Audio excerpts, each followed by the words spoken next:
முதன் முறையா நான் அண்ணனை சந்திக்கிறது நண்பர் மணிவண்ணனுடைய ஆபீஸ் அங்க நடிகர் தலம் சிவாஜி அவர்கள் வீட்டுக்கு எதிர்த்தாப்புல சரவண ஸ்ட்ரீட் அப்படின்ட்டு இருந்தது.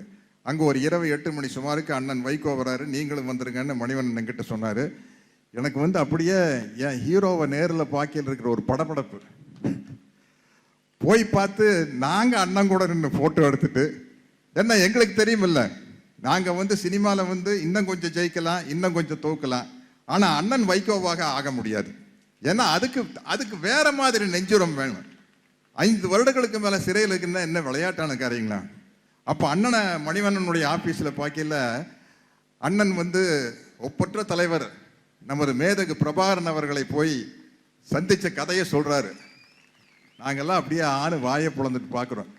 நான் யோசிச்சு பார்க்குறேன், ஒரு கப்பலில் பயணம் போகலாம், ஒரு சாதாரண போட்டில் இரவு நேரத்தில் ரகசியமா எப்படி அந்த துணிச்சல் வந்தது அண்ணனுக்கு? எப்படி அந்த துணிச்சல் புரியல. அங்க போகையில அந்த கதையெல்லாம் அண்ணன் சொல்றாரு. அங்க தலைவர் பிரபாகரனை சந்திக்க போகையில வேட்டு சத்தம் கேட்டே இருக்குது. அது இங்க சினிமாவில் நாங்க பொம்மை துப்பாக்கியில சொல்லுவோம் இல்ல, அந்த சத்தம் இல்லை, நெஜ துப்பாக்கி. நெஜ துப்பாக்கி உயிரை பணையம் வச்சுட்டு அங்க போய் பார்க்கிறாரு. தலைவர் பிரபாகரன் கூட தங்கி இருக்கிறாரு, பழகிறாரு, பேசுறாரு, ஒருவருக்கு ஒரு கருத்துக்களை பரிமாறி இருக்காங்க. அங்கிருந்து திரும்பி வரும்போது போயிட்டு வாங்க அண்ணன் அனுப்பிச்சு வைக்கிறாரு தலைவர் பிரபாகரன் அவர்கள். அப்ப சொன்னார், அண்ணன் எனக்கும் அந்த சைனைட் குப்பி வேணும். அப்ப எல்லாரும் ஒரு குப்பி போட்டிருந்தா பிரபாகரன் 2 குப்பி போட்டிருப்பாராமா.